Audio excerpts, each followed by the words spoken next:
first I have a form for pre-orders. So, and then I'm planning to get my website. My website's pretty much all set up. I have all the products on there. It's pre-orders only, and I should have that out next 2 weeks. In Shopify, or what are you using? It's Shopify. Yep, Shopify. What's your price points? So it costs me $15 to make these, and I'm selling them for $25. Each of the t-shirts? Yeah. So actually, these are 26, and then the Bella Canvas ones, the female shirts, are 25, and then the hats I'm charging 30 for those. How many? Oh, go ahead. You're appealing to both the male and female Yeah, audience yep. equally? Yep. Absolutely. So what cost are you including in your, you said your $15 cost in your shirt, for example? So the designs. What does that reflect? What costs are included in that? Yeah. So like I said, I'm making handmade tags. So those, the equipment for, or the materials for those, and then the shirts themselves. I do get these printed by a guy in Texas. This is DTF, which is direct to filament.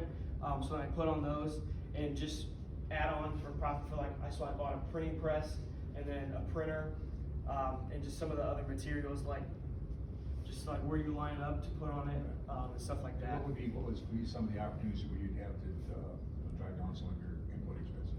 What's that? What opportunities could you recognize to drive down some of your input costs? So you can lower that, maintain your price point and lower your expenses, any extra profitability on that. Yeah. What can you do to?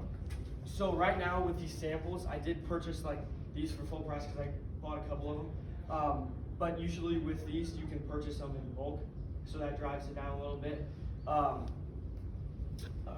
Could you specifics I mean, you're gonna have some overhead costs, and you get going, you're gonna have facility Oh costs. yeah, okay. Yeah. So right now I'm actually, a local realtor gave me a space in Bourbonnais, or actually sorry, in Kankakee, and so that's free of charge.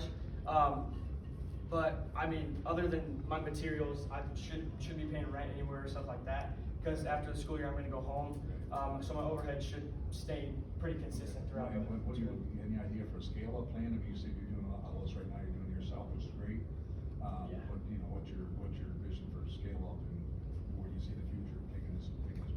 So I will have a lot of friends at home that live the same lifestyle as me, and I told them about it. And I've had a couple people here even reach out to me and say, hey, if you need any help or anything like that, which would be very cool if I could just work with my friends, if this would even get big enough, just to have family and friends help me out, and it'd be really fun to do that with them. How many designs do you have at this point, and how do you know they're good? So actually of these designs, I have about 110 designed for down the road, but right now I have 21 shirts that you could pre-order from the website in the next couple weeks. And just from word of mouth, showing my friends and family, everybody, all the designs, this design stuck out to me. I'll mark that one. But most all of them, everyone's like, man, those are really cool. I just keep creating them and everybody comments on them, so. Have they all been good at this point, or No. have you gotten rid of some designs? Yeah, I have gotten rid of some. Some I thought were very cool, and they're like, no, I'm like, oh, okay, put it away. So I just want to serve the customers on my own. I like the name, I like the creativity, I like the fact that you're the one that's actually, designing them. You're basically just gonna be online, right? You're not Yeah. gonna look at anything in kind of a retail space, or selling them locally, or?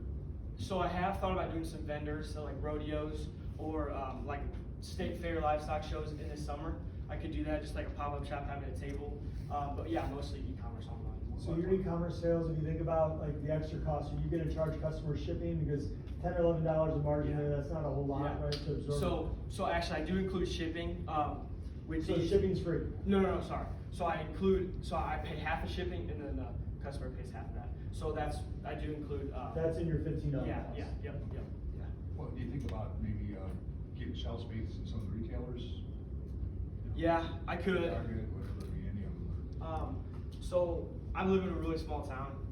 The nearest place, the big enough place, is in Bloomington, Illinois. It's about 30 minutes for me. There's not necessarily. What's that? Where's your home? El Paso, Illinois. Okay, yeah, I know exactly where that is. You really? Yeah. Awesome.